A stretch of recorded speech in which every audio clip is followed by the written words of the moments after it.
તો પત્નીએ જ પોતાના ધણીનું બધું માનવાનું, ધણીએ પત્નીનું નહીં માનવાનું? એવું નથી, આપણા શાસ્ત્રોમાં સ્પષ્ટ છે.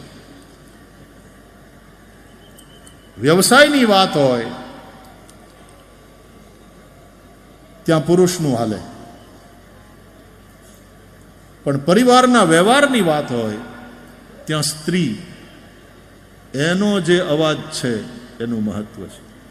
એને પૂછી પૂછીને કરવું, એનો અભિપ્રાય લેવો. કોઈ દી પુરુષોએ એવું તો બોલવું જ નહીં કે તમને મહિલાઓને એમાં શું ખબર પડે. પેલા એને ખબર પડે એટલી તને નથી પડતી. વ્યવહારની બાબતમાં તો બહેનોને બહુ બધું યાદ હોય, એટલા માટે એને પૂછીને. અને ભાગવતની દ્રષ્ટિએ કહું તો આપણા આદિપુરુષ, આપણા વડવા પહેલા વહેલા મહારાજ મનુ અને મા શત્રુપા, મનુ શત્રુપાથી જ આ સંસાર થયો ને માનવ. એટલા માટે તો આપણે મનુષ્ય કહેવાયા, મનુથી થયા માટે માનવ. એ મહારાજ મનુ, ભાગવતમાં કથા છે, એમાં લખ્યું છે મનુ મહારાજને અને શત્રુપાને 3 દીકરી ને 2 દીકરા થયા. ઉત્તાનપાદ અને પ્રિયવ્રત, આ 2 પુત્ર. આકુતિ, પ્રસૂતિ અને દેવહૂતિ, આ 3 પુત્રી. તો ભાગવતમાં લખ્યું છે મનોસ્તુ શતરૂપાયામ તિસ્રઃ કન્યાશ્ચ જગ્નિરે આકૂતિર્દેવહૂતિશ્ચ પ્રસૂતિરિતિ વિશ્રુતાઃ આકૂતિમ રુચયે પ્રાદાદ અપિ ભ્રાતૃમતિમ નૃપ પુત્રિકા ધર્મમાશ્રિત્ય શતરૂપાનુમોદિતઃ. પોતાની દીકરી આકૂતિને મનુ મહારાજે રુચિ ઋષિ સાથે પરણાવ્યા. આકૂતિમ રુચયે પ્રાદાદ. કેવી રીતે પરણાવ્યા? તો કે પુત્રિકા ધર્મથી.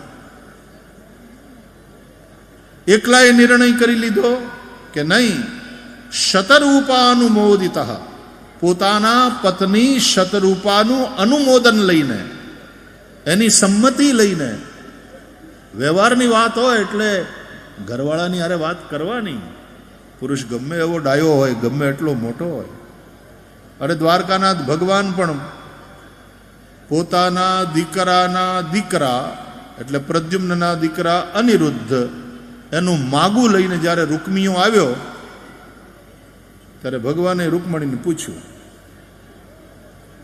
ભગવાન પૂછતા હોય પછી તમને સમજાય છે? આપણે કઈ વાડીના મૂળા? આમ તો તમે પૂછો છો એમને પૂછી પૂછીને જ કરો છો ને કરવું પડે છે, એ મને ખબર છે.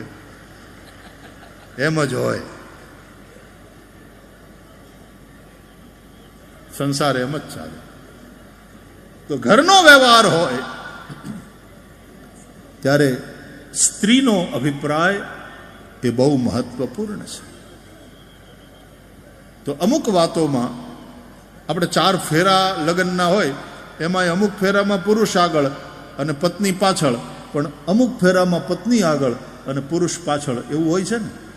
એટલે અમુક બાબતમાં પુરુષને આગળ કરવાનું અને પત્ની એને ફોલો કરે, એનું અનુગમન કરે. પણ અમુક બાબતમાં સ્ત્રી આગળ અને પુરુષ એને સપોર્ટ કરે, એની સાથે રહે અને સાથે સાથે ચાલે.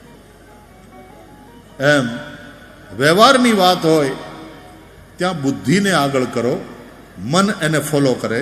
પણ અધ્યાત્મની વાત હોય, ધર્મની વાત હોય ત્યાં મનને આગળ કરો અને બુદ્ધિ એને ફોલો કરે. તો તમારો વ્યવહાર જગત અને તમારું અધ્યાત્મ જગત, એ બંનેમાં તમને સફળતા મળશે, સુખી થશો.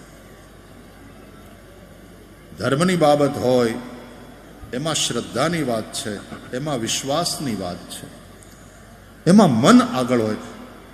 વિશ્વાસ છે એ મનનો ધર્મ છે.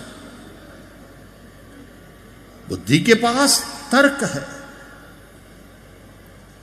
मन में हो विश्वास, पूरा हो विश्वास, हम होंगे कामयाब एक दिन.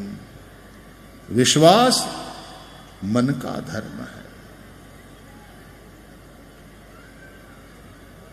तो आ मन અને બુદ્ધિ બંને મહત્વના છે, બંને પરણે, બંનેને પરસ્પર પ્રેમ હોય એ જરૂરી છે, અને પ્રેમ હશે તો એ બંનેની વચ્ચે એક હાર્મની હશે. જે દિવસે મન અને બુદ્ધિની હાર્મની તૂટી ત્યારે માણસ અશાંત થાય, હેરાન થાય.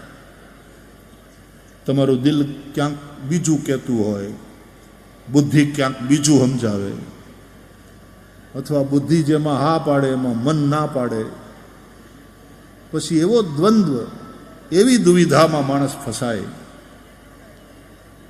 એટલે મન અને બુદ્ધિ એ બંનેની વચ્ચે પરસ્પર પ્રેમ હોય, અનુરાગ હોય, સહયોગ હોય, હાર્મની હોય, સંવાદિતા હોય, ત્યારે